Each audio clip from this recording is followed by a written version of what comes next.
Everyone, welcome to the season 2 finale of OverVoice. Here we have a very special guest, Melissa White. Melissa, would you like to introduce yourself? Hi, I'm Melissa White. First of all, thank you so much for having me. I'm super excited to be here.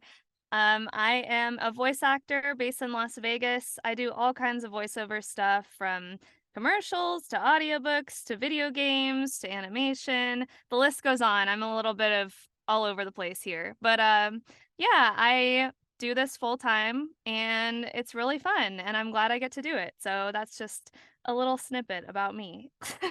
Hell yeah, and I'm just to get this question out of the way, and I'm sure you were expecting this question, but how did you get into voiceover, and what is your journey with acting, voiceover in general? So it's really funny because I never considered voice acting at all. I didn't even know it was a thing until like a few years ago. I guess I just thought, oh, these characters, they just have voices. I don't know. I never like put two and two together. It was really weird. Or like the commercial voices. So I wanted to be a stage actor because I'm a theater kid. So I grew up on stage and I was also like, oh, it'd be cool to be in movies and TV shows and that kind of stuff.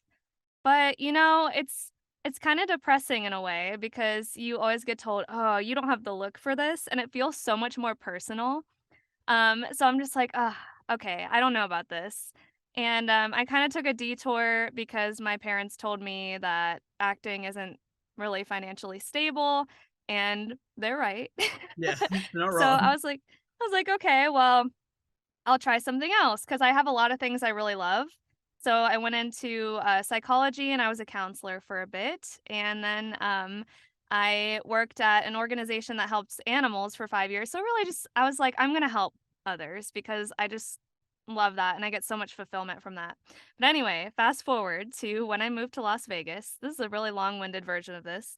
But I found a voiceover studio here in Las Vegas and I was just Googling acting classes near me because I missed it. And I found that and I said, voice acting, that sounds interesting. Why don't I go try that? And so I just took a beginner class at this studio and it just kind of fit me like a glove. I feel like when I went into that booth, I was like, wow, okay, this feels like home to be cheesy, but it just felt so awesome and natural. I was terrible at it, of course. I feel like everybody's terrible when they Oh start. yeah. But it was something that just felt right, and so I said, "You know what? I'm gonna pursue this as a career." So now here we are.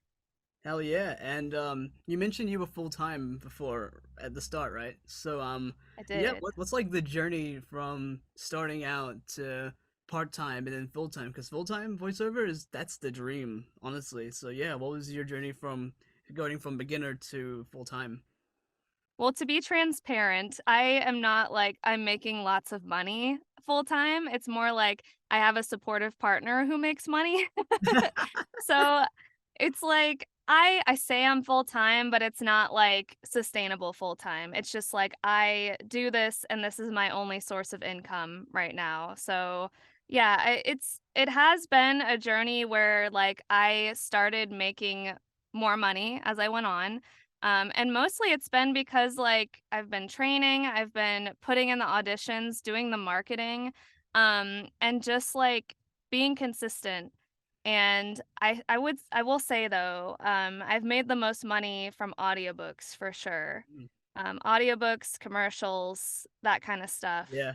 That's where the money's at. So I enjoy that stuff, so I'm not mad about it.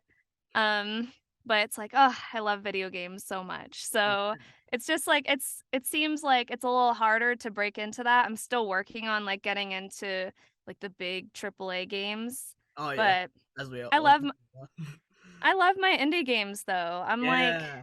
I I don't know. I feel like people discount them. I'm like, there's so much love like poured into these games and like hard work.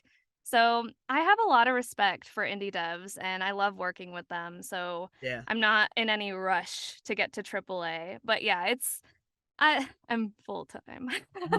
Still though, So it's still a pretty good achievement to be fair though.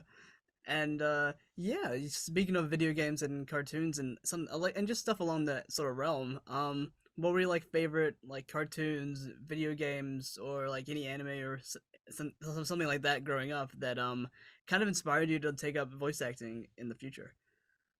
Well, the video game that inspired me the most, I only played it in like 2017, 2018, so pretty recent.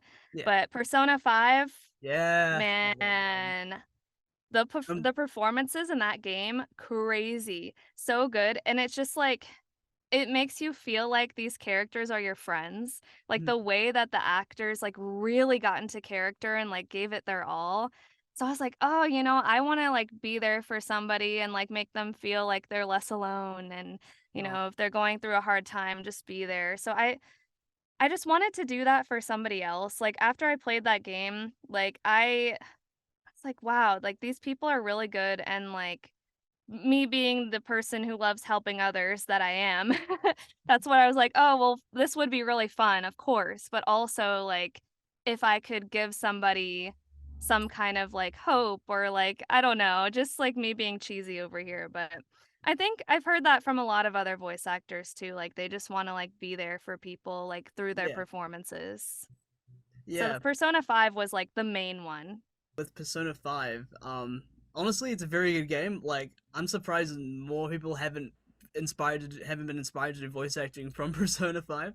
Um, yeah, what you said before about like what voice actors like the most of the time they want to help people, right? And kind of help the audience or people watching them out with something through their performance. For me, it's kind of in the same realm.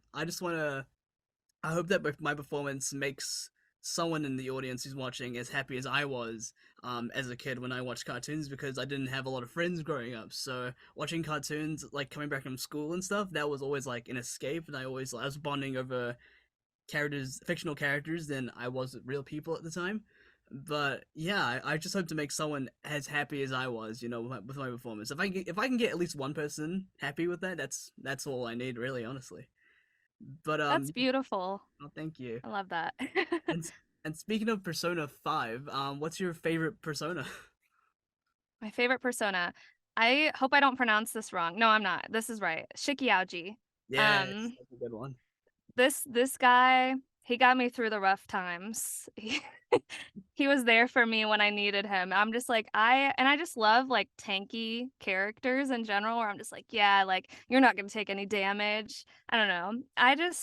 He like he's the one who is, like, there for me the most, I feel like. I'm, like, talking about him like he's a person, but Yeah, he is in my heart, but yeah. what about you? I'm really basic. I've got to have to go with Arsene. Honestly, it's just the Rorschach like face and like the goofy old top hat he's got. It's just really good. He's very suave. He's the first persona we unlock, and yeah, I just have a really good connection with Arsene. Yeah. I Um. like our son in Smash. Oh yeah. He's, like, broken in Smash, but we love it. Just imagine if they gave Joker more personas. If they gave him Saturnine, oh my goodness. Oh wow, that would no, that wouldn't even be a game at this point. That's just torture. No, and the only reason, like, this is how big of a Persona nerd I am, but the only reason I started playing Smash was because they added Joker, so that was good marketing on their part, like, bringing the weebs in, you know what I mean? Like, Oh they're yeah, like, "Oh, they're gonna love this." yeah. Joker was like the first DLC character, I think. Yeah, that was Mhm. such a long time ago. I remember like watching the trailer at I think it was E3 when E3 was still like popping off at the time. Or so oh no, it was Game Awards. Game Awards. Yes, that's right. And I remember like popping off like Joker's in Smash. Oh my goodness gracious. Yeah. Yeah, Um same. yeah, so did you end up getting more DLC characters when you eventually played Smash, or was it just Joker and that's it? It was just Joker. I didn't play for that long because I don't like fighting games that much because they just get too frustrating for me.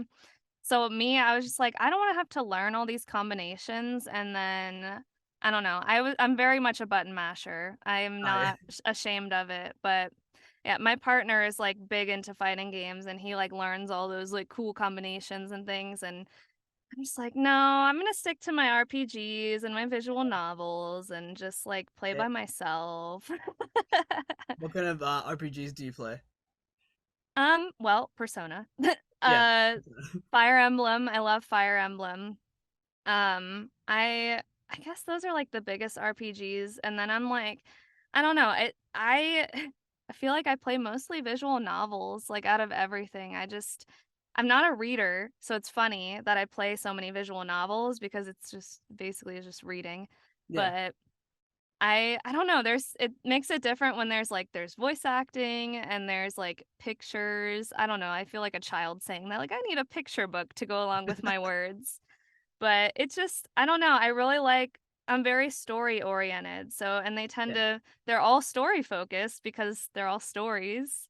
And sometimes games, I don't know, I'm like, "Ugh, I don't know, it's not as intricate as I would like," but yeah, I feel like I've played a lot more RPGs, but for some reason I can't think of them.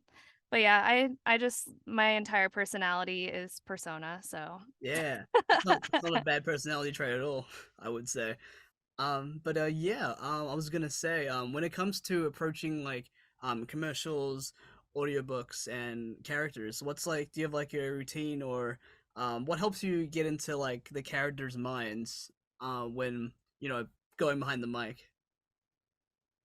So it's a lot of script analysis for me. So I people always ask how I come up with voices and I'm just like I definitely come up with the character first. Yeah. Because I think my voice works for a lot of characters or like slight variations and that's the case for everybody. But I look through the script and I think, okay, what context clues do I have or like what description have I been given? That's when you get lucky when there's a description. Oh yeah. But when there's just a few lines, it's like, "Okay, well, let's make some choices." So it's just like if there's an image of the character, I look at, their expression. A lot of times the expression is a dead giveaway because it's like if the character's like, kind of like closed off, it's like, okay, she's a little shy, she's kind of nervous.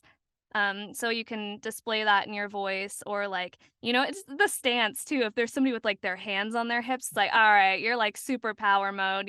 You're gonna be like a little feisty, maybe a little like strong vibes going on. So it's just like looking at what you have and then making some choices based on the lines that you're given. Like if there's a line where it's like, um, I I really like you. I don't know. It could be something like that. But depending on the character, right? Like you say it very differently, or you like make choices like maybe for the strong character I just talked about, it could be like sarcastic because that'd be a little silly Yeah. and funny. So just like making strong choices, like looking at things I'm given, and if I'm feeling like really, really like into it, I'll like try to find a song that fits the Yeah. character. Yes, And I love the doing that. music, like, really gets you into character because it's like, "Oh, like, I am this character now."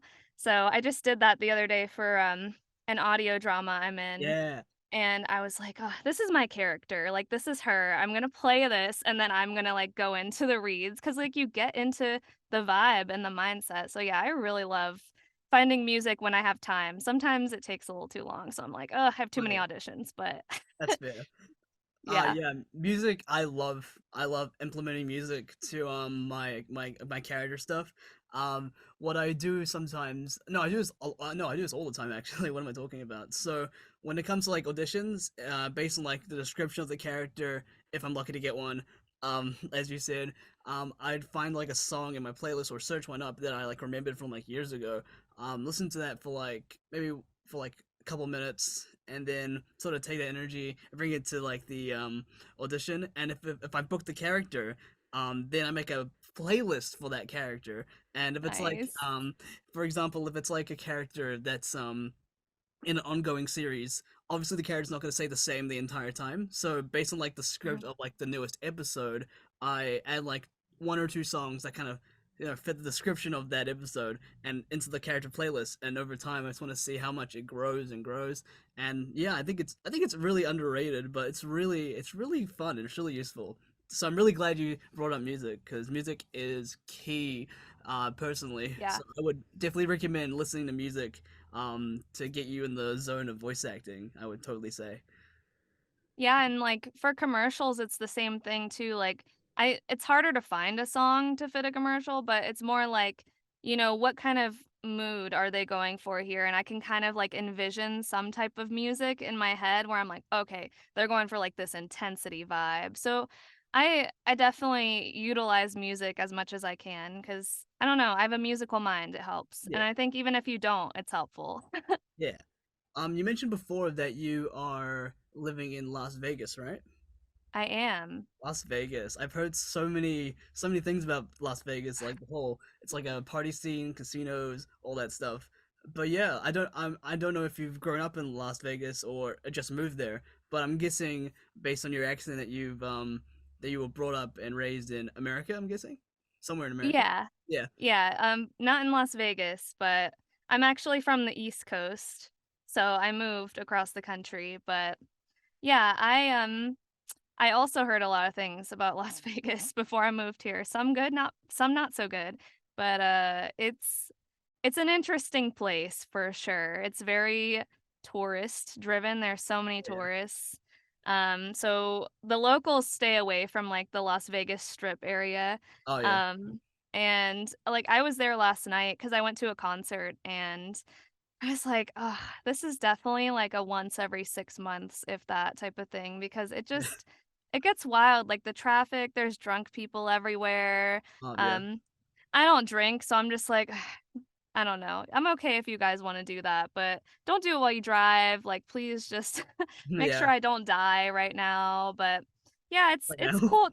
There's cool hiking here. Like, there's outdoorsy stuff that I like. I'm not into, like, the casinos or the partying, so, yeah, I'm just chilling most of the time. Yeah. Is Las Vegas like a decently sized area for voiceover? Because when people bring up voiceover in America, they usually talk about the hubs like for Texas is like anime and stuff. Same with LA, but LA is more like LA is like the place for like everything. Yeah. And New York I think as well. So yeah, what's like the scene like in Las Vegas? Um, well, most of the stuff I do is remote, so Yeah, remote. Come on. yeah, hell yeah, remote all the way, but it's it's cool, there's definitely stuff here, I mean, there's a lot of, like for casino games, there's that kinda stuff. I haven't gotten to do any of those, though, I'm like, "What am I doing in Vegas if I can't, like, voice act for a casino, like, slot machine?" But, yeah, there's stuff, there's, like since there are a lot of hotels, there's, like, the voice of God type of thing where, like, people are, like, "Hello, welcome to this place, blah, blah, blah," and just plays, like, all Oh the yeah. time as you're walking through the hotel, casino. Um, but yeah, it's mostly like as far as I know, it's mostly like LA, Texas, New York, like those are the hubs and I'm not far from LA though. It's like a 4-hour drive, which is nothing. Damn.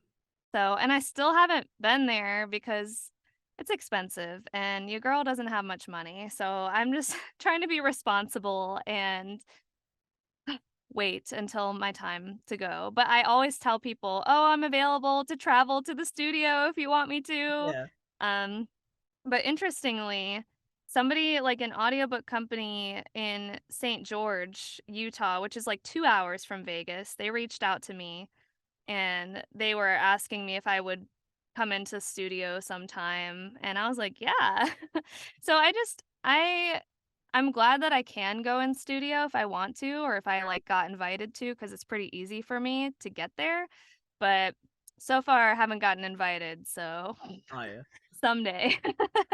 I've been in studio a couple times, and it's I as much as I advocate for remote work, and remote work is good, in studio Yeah, is a lot better, I will say.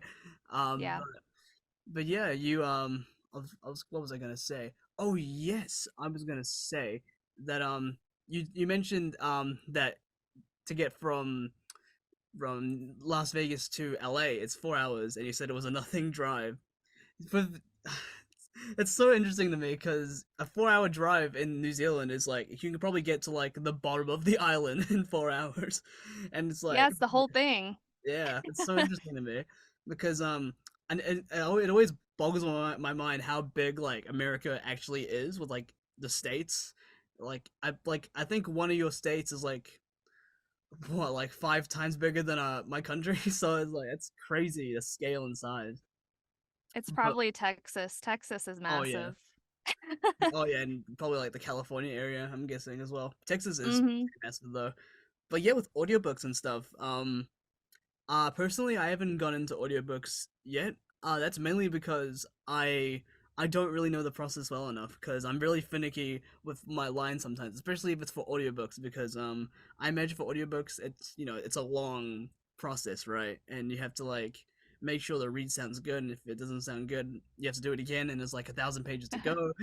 So yeah, what's like your headspace for audiobooks? I genuinely don't know anyone who's like done any audiobooks recently. Oh, okay. Well, my main thing is pace yourself because they tend to be very long. There are some that are shorter, but I've only done I've just done a couple of audiobooks so far, but they've both been like 10 plus hours long. So pace yourself, but also you have to be very self-motivated and you have to always have it on your schedule. Like I know some people like binge record audiobooks. I could never. Like they'll just do it for hours and hours and hours and hours at a time. I'm like, I'll do 1 to 2 chapters a day and that'll be good. Because I feel like my voice would just sound so tired because narrating is hard work and you're playing all the characters by yourself usually. Sometimes you get another narrator to, like, voice the femme voices or the masculine voices, like, but the 2 that I've done, I've had to voice the men and I've been like, I only have so many men voices, but I'm doing my best. But yeah, it's, like, really it's a long process, but I think, like, audiobooks in particular are really rewarding because of that, and also, like, working with authors is really cool because they're really passionate about their work, and they're also pretty chill most of the time from, like, my experience where they're just like, "Oh, like, I trust your judgment on this," and, they're not, like, strict or harsh from my experience, but I've worked on other projects where it's been like, "Okay, now we're nitpicking, like, I don't think this is gonna make as big of a difference as you think it is, but, sure, I'll do that." But, yeah, just, like, always having audiobook recording on your schedule, and then I edit immediately after I record because, I don't know, there's some people who will record a lot and then edit later, and I can't. Like, the editing part is the intimidating Oh part to yeah, me. So I'm like, "Okay, I need to get this done immediately or I'm never gonna get it done because 'cause I'm just gonna keep putting it off."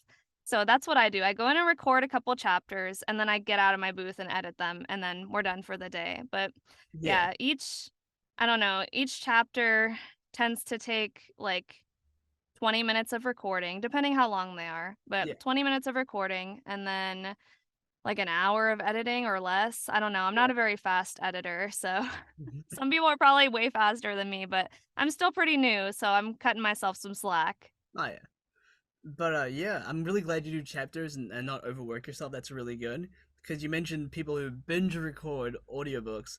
Like, imagine just doing that, right? And you do like, say you give like 2 or 3 different takes, and that's like, I don't know how long the book will be. Let's say, but with that like all combined, it's like an 8 hour recording session, and they have, and then they'll spend like maybe 24 hours to try and edit it all together, or like oh that man, that's a lot of work. But I imagine No. it's like super, super satisfying when it's actually like complete, you know? Yeah. Yeah, It is, and it's like it makes the author really happy because it's yeah, like, "Oh, now you have, like" it's beautiful because it's like the only medium where it's just your voice. yeah, Like there are words on a page and it's your job to bring them to life. You don't have any visuals, you don't have any sounds usually. Some companies do that, but it's just like mostly just your voice and I yeah, think that's like a beautiful thing because it's just you and an author like yeah. doing this together and it's really I don't know, it's a really cool experience. You should try it sometime. Maybe like